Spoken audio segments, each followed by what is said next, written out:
सन मिन कलम तरक तो ऐनी मुस्तफ़ा साईं सरापासूं हैं जो साहिब इमामुल अंबिया साईं सरापासूं हैं जो साहिब इमामुल अंबिया साईं वह सन मिन कलम तरक तो ऐनी मुस्तफ़ा साईं वह सन मिन कलम तरक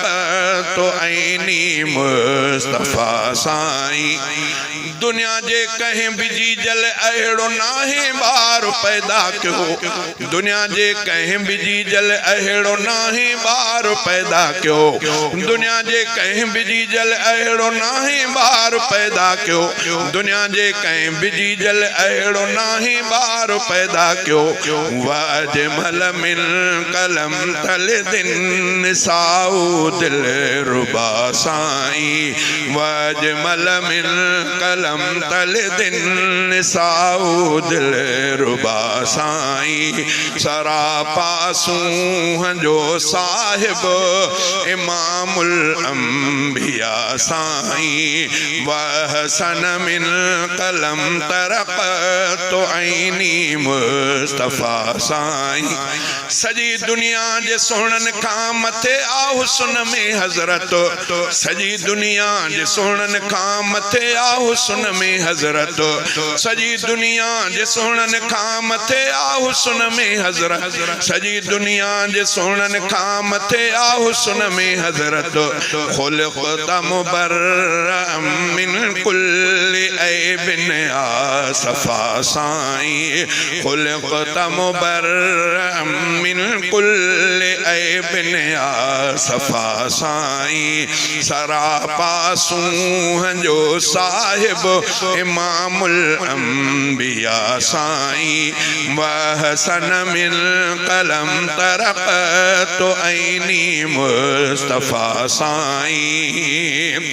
खुदा जी ख़ल्क़ में अहिड़ो न ॿियो को ख़ूबसूरत आ खुदा जे ख़ल्क़ में अहिड़ो न ॿियो को ख़ूबसूरत आ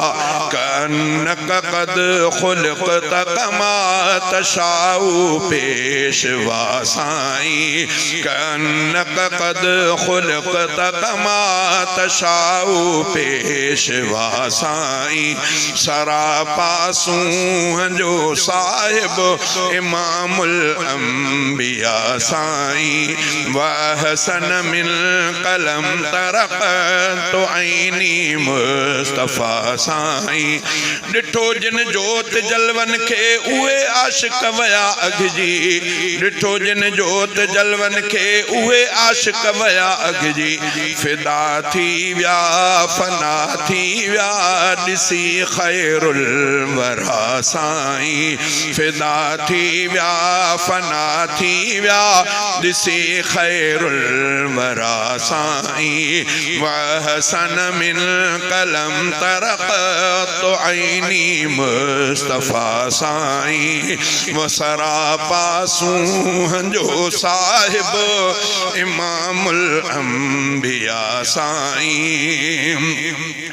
दिनो हाले जवी अल्लाह अहिड़ो दोस्त दिल बरवा दिनो हाले जवी अल्लाह अहिड़ो दोस्त दिल बरवा दिनो हाले जवी अल्लाह अहिड़ो दोस्त दिल बरवा दिनो हाले जवी अल्लाह अहिड़ो दोस्त दिल बरवा उहो यासीन ऐं वल्लैल ताहा वदुहा साईं